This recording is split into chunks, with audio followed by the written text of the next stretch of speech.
Recently, we sat down with Robbie Schwantz, Director of IT Field Services at Walgreens. Had a really great conversation looking at what's happening in the industry. Look back to 2020, a look ahead to 2021, really understanding how they are serving their communities and how we as a partner together are working with Walgreens to make sure that we're managing their stores actively to meet the needs of the future. I invite you to watch, and I hope you enjoy.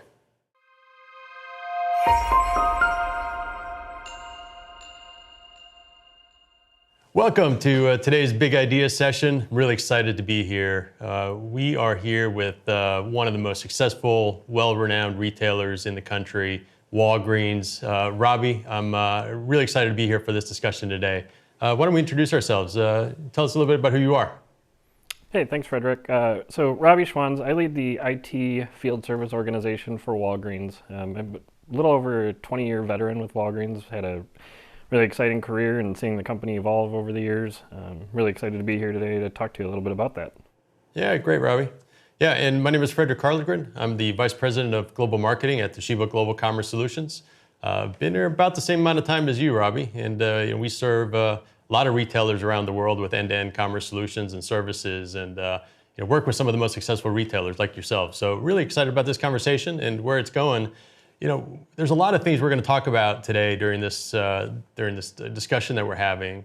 So, Robbie, let's start just kind of focusing on the industry itself. 2020 was quite a year, all right? Unprecedented in many ways. Obviously, a lot of things we needed to deal with, but also opportunities that arose from that. And at the end of the day, Walgreens was actually probably quite well positioned as an essential retailer in terms of how you serve the communities and the people that you take care of. So just tell me a little bit about what the year was like for you. Sure. Thanks for the question. So as the IT field service organization for Walgreens, we had a lot of really aggressive transformational activities going on this year that we were planning to tackle. And I had reorganized my team to help really support the changing business strategy. And we had a much more scalable delivery model that we needed to deploy to hit those transformational programs that we have. We plan to do a critical infrastructure refresh within our stores this year, refresh all of the pharmacy workstations to support some upcoming really significant and aggressive platform changes. And then I think you've probably seen in the news, Walgreens has a lot of very strategic partnerships, so things like VillageMD that we had needed to prepare for. And we also wrapped up the Rite Aid program. So we had acquired 1,200 Rite Aid stores and we had converted those. So we had to wrap that up this spring. So it was what I would say is a very normal year with a lot of aggressive, technology changes and programs.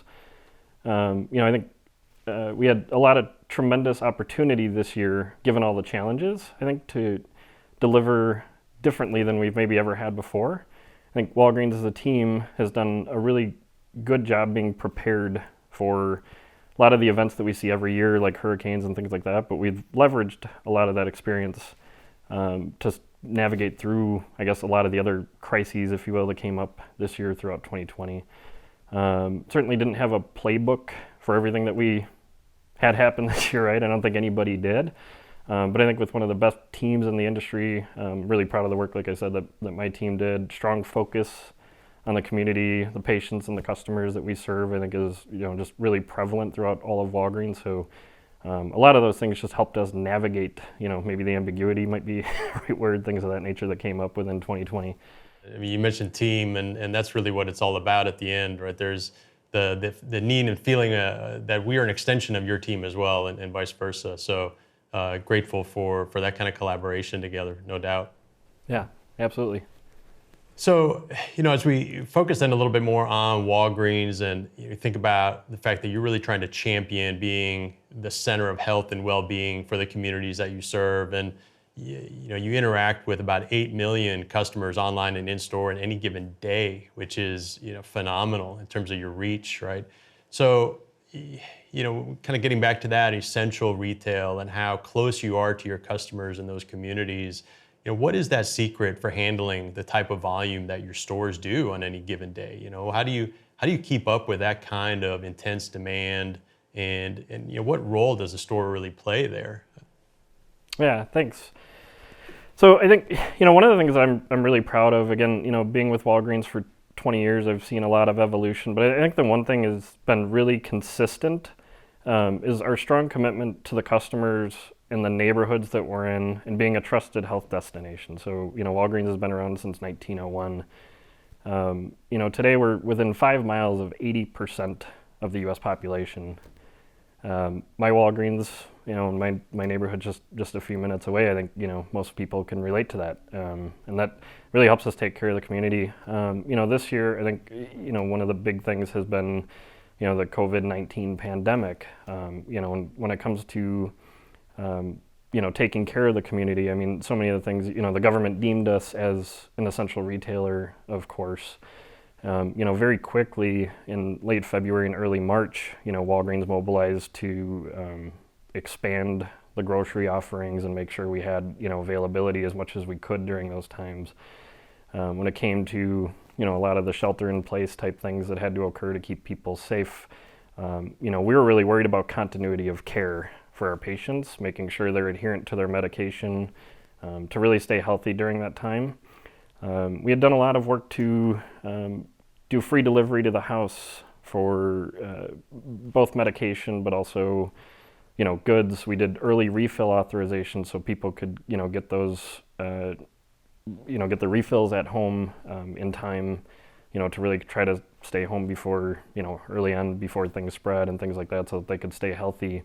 We shifted a lot of folks to 90-day early refills.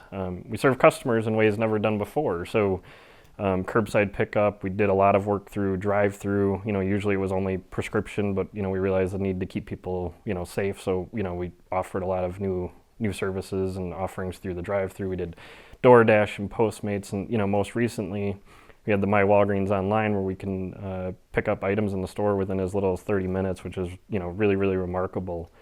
We've also done a lot of partnering with the administration on COVID-19 drive-through testing. We were one of the first,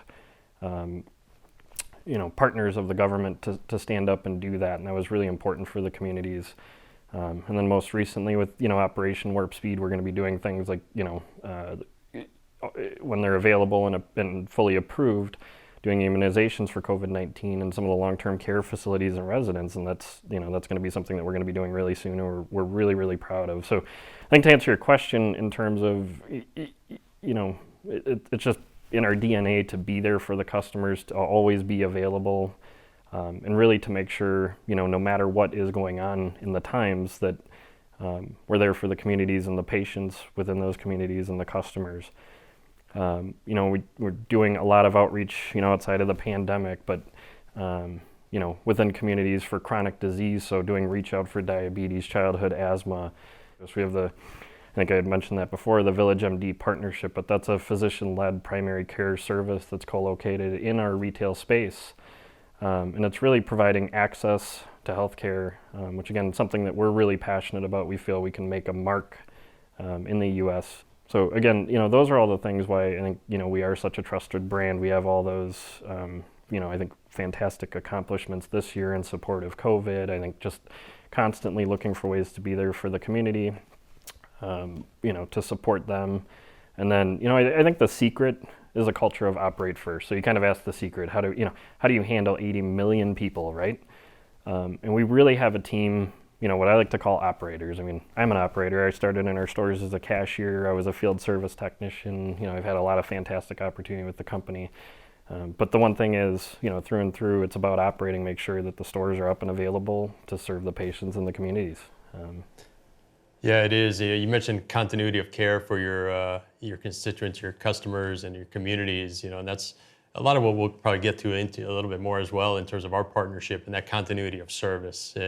Despite the various different things going on over the course of the last year, and as we partner together, it's that need to continue to provide service so that you can do all the great things you just talked about. That's a fantastic set of accomplishments.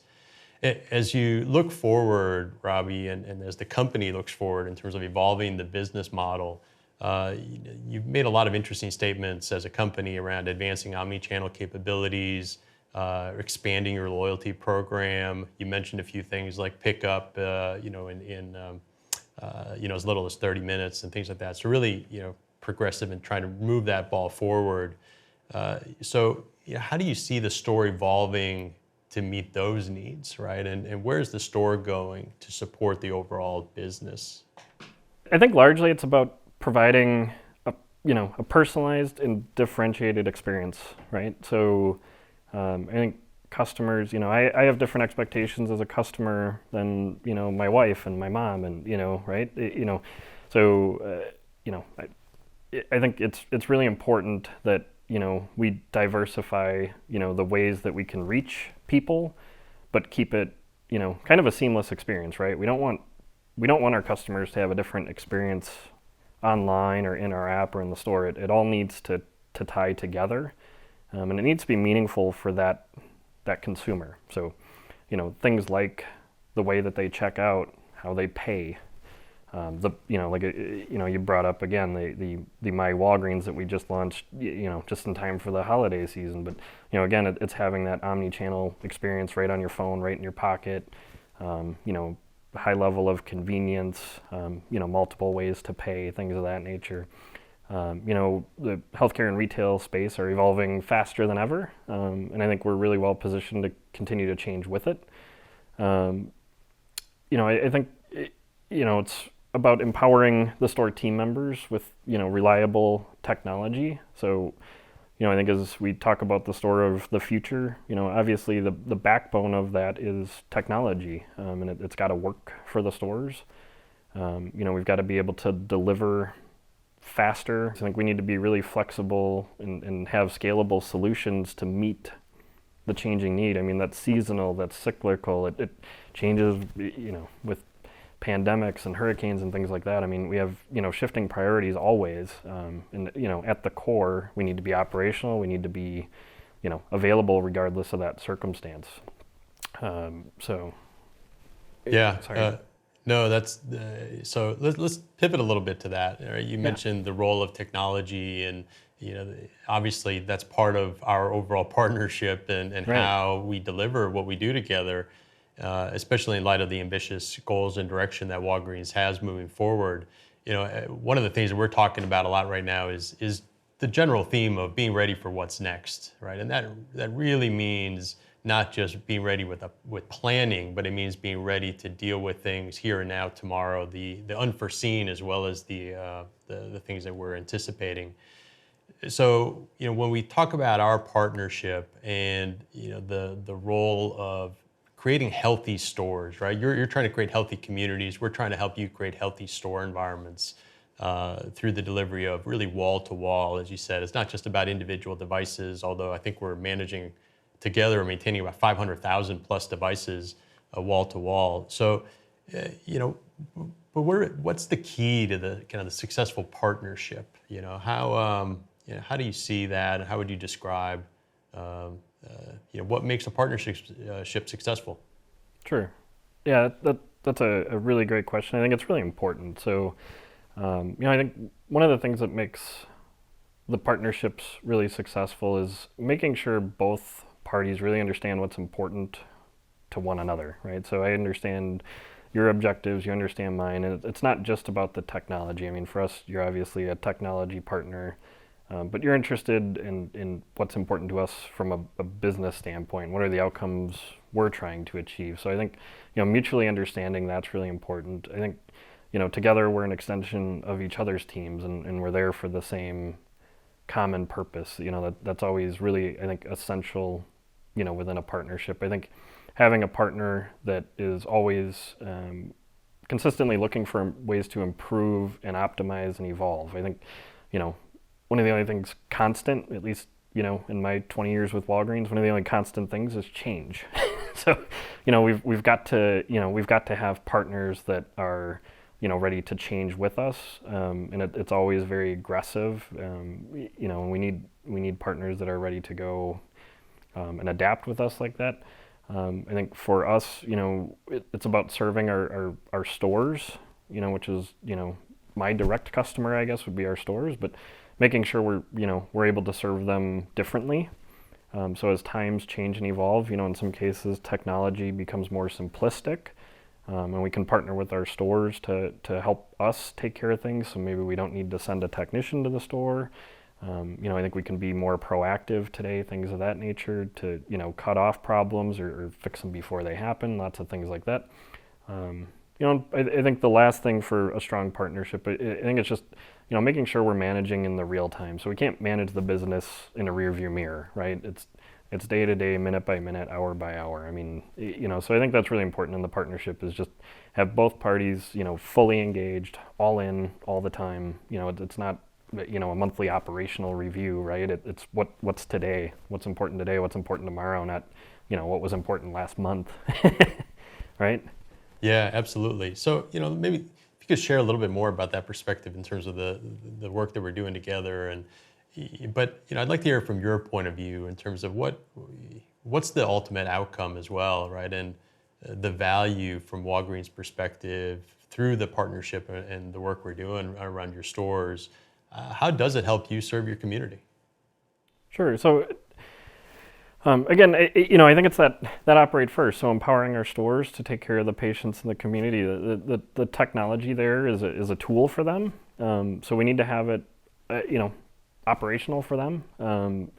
With Toshiba, it's a true wall-to-wall and end-to-end. So the benefit, I guess, to that approach is we don't have this, brokering, I guess, if you will, between, multiple vendors in different scenarios to try to identify the root of a problem and things of that nature. So I think, the value that, our relationship together brings, with that wall-to-wall is that high level of continuity. And, from a field service perspective, if I've got a problem, we work with, through our partnership.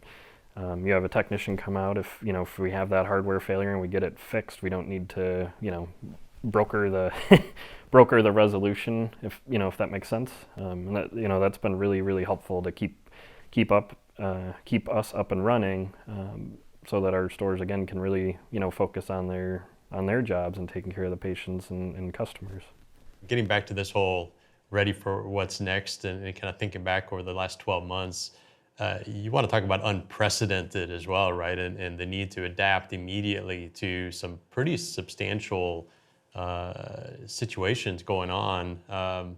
We talked about fires and earthquakes and other conditions. Can you talk a little bit about how we were able to respond and just the sheer need from a Walgreens perspective to be able to have that continuity and respond quickly in those kind of circumstances? That's because this year brought quite a few of those. Yeah, it sure did. So I think in early January, we started the year with just multiple. It seemed like every 4 days we had a series of earthquakes. In Puerto Rico, several of which were pretty devastating. We had some stores pretty heavily impacted. I remember some of the communities were somewhat cut off. There was kind of a one-way in, one-way out type of a situation. So really impactful, that community, really important that we got up and running.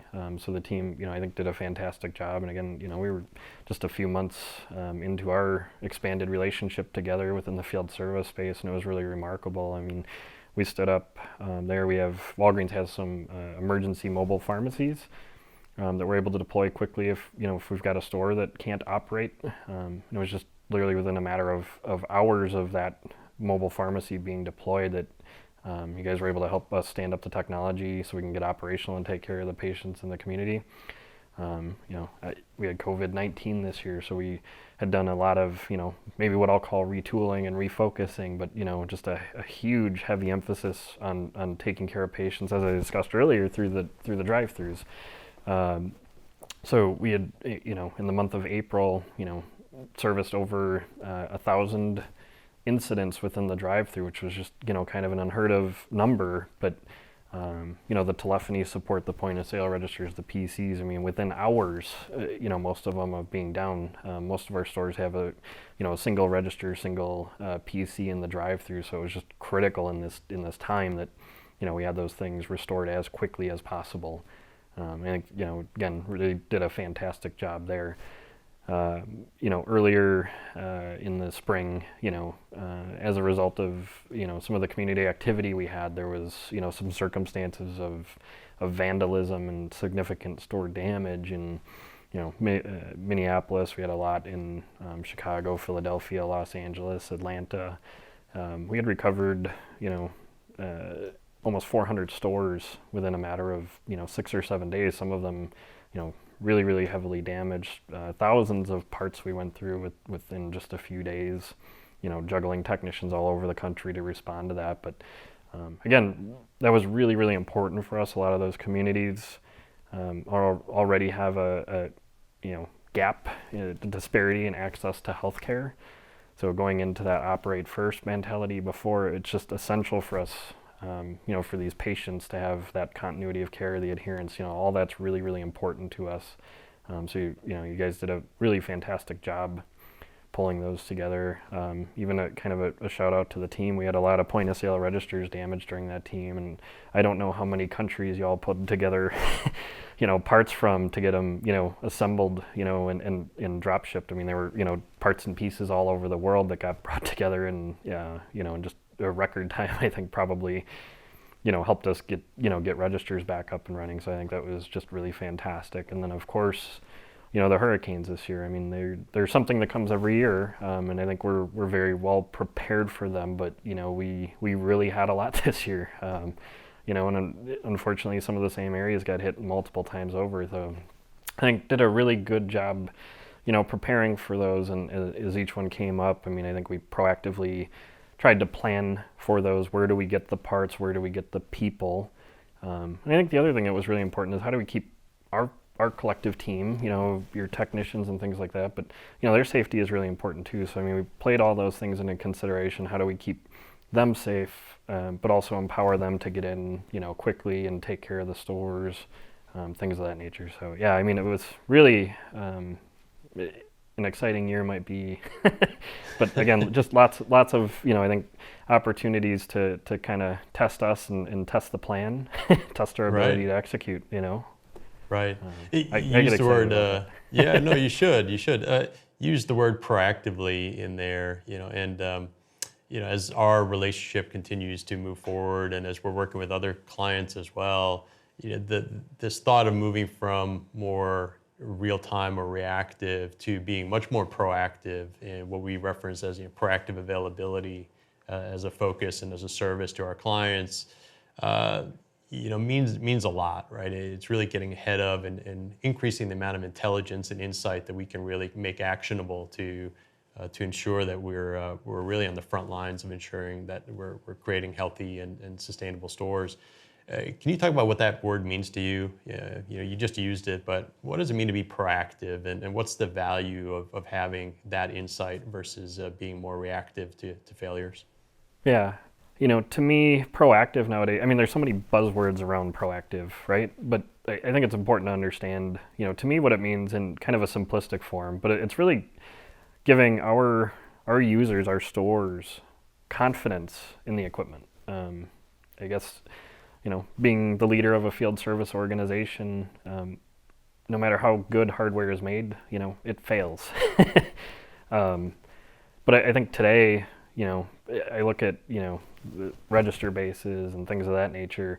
It's almost a multiple touches of, kind of the IoT, right? So, I mean, we know how fast fans are running. We know when hard drives have predictive alerts. We know temperatures. We know all those things. So, we can look at all of that data, and it's really about extracting that value, because, there's too much data available today for, anyone or any machine to, really digest. But it's about turning that into an actionable result and, leveraging the intelligence that I think comes out of that, and constantly learning. So, when things are going to fail, hopefully we can, get in front of that, or we can know that it failed without needing to burden the user with reporting it, if we couldn't get ahead of it, right? We can always make sure, I think, with the intelligence that comes out of the machine, how do we get the right tech with the right part, right? So going back to the people and the parts things, it's just that easy, but it's just that hard. How do you get the right part? And,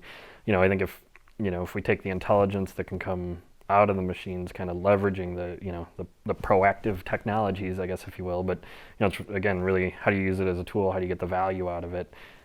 It certainly helps keep inventory costs down and restore service faster, so you have the tech show up with the right part and get it fixed, not show up and diagnose it, then order the part and come back, and that's kind of the old way, right? So we really need to have the right tech with the right part show up. And it really helps us, with the obvious availability, but it's also, largely an expense thing. So, not needing to have whole unit replacements, and, we can just swap the one part that failed rather than the whole device and things of that nature. So, that's, for me, a lot of, that's where a lot of the impact comes out of that proactive. Mm-hmm. Okay. So, let me pull it back a little bit, and instead of going further down on this kind of technology and partnership path, and kind of bring it back to where we started a little bit around community, right? It's in all of our discussions, that's been kind of the key, right, to the whole Walgreens model is that focus on community. How do you see the consumer, your community members, their expectations going forward? What they're looking for from Walgreens. Just tell me a little bit about your consumers and their expectations. Sure. So I think, like we talked about earlier, I mean, the consumer has changing expectations. So we still need to have, the fixed register technology and things like that I'm going to say a traditional retailer has. But I think there's, like we talked about, the launch of the My Walgreens with the buy online, pick up in store, the apps, all the different ways to pay, things of that nature. But one of the other things that we're offering is a lot of the differentiated service. So, within our stores, we're, the different partnerships that we're launching with, FedEx and things like that. We, even in the photo space, we have a lot of offerings, I guess, that other retailers don't have, and they may be available online, but they're not things coming into the holiday seasons and things like that you can get last minute, and that's something that we can offer. I think that's a strategic benefit of having over 9,000 of the best locations in the United States, where we have some of those differentiated offerings. We have them, available very quick for the consumer to be able to come in and do that. We actually just completed a rollout of refreshing over 4,000 of photo kiosks to kind of support that. Really in just, about a 8 to 12 week period, the bulk of them got done. Got done on schedule, actually just, a little bit ahead of schedule, and it was fantastic just coming up to support that, that offering. So, for us with the evolution, it's just continuing to evolve the services, that we can offer, and just making sure we're calibrating and ourselves and, becoming really aggressive to the experiences that our consumers really expect us to have from again, the way to check out and just having that, truly altogether omni-channel type, experience that is just really simplistic, Yeah, great. Thanks. Robbie, I really appreciate, your time and your insights. It's been really fascinating just to hear the perspective of Walgreens, how you serve your communities, and really the care that you have for the continuity of service and care for the communities you're in. So I really am appreciative of your time today, and really enjoyed our conversations. I'll let you, if there's any final words or thoughts you have, Robbie. But yeah, no, thanks. I think it's been a really fantastic discussion today. I think we hit on some really interesting points. I mean, a few I'm certainly passionate about, and I think, really proud of, right? I mean, we had, I think, a lot of tremendous accomplishments this year, despite, all of, the different challenges, most of which certainly were not things anybody planned to have to deal with. I mean, we, talked about that earlier, all the things that were on the docket. A lot of them weren't on there, but, nonetheless, we had to really kind of power through it and solve the problems. And I think, we're really proud to look back and see what we accomplished for the stores and the communities this year. So I'd like to thank you for that and the discussion today. I think it's been, really fantastic. Needless to say, 2021 is going to bring a lot of new exciting opportunities, and so we're looking forward to it. Yeah, thanks. All right. Thank you for joining us. I hope you enjoyed that just as much as we enjoyed sharing that story with you. If you have any interest in following up with us, we'd love to hear from you. Thank you very much for joining us today. Have a great day.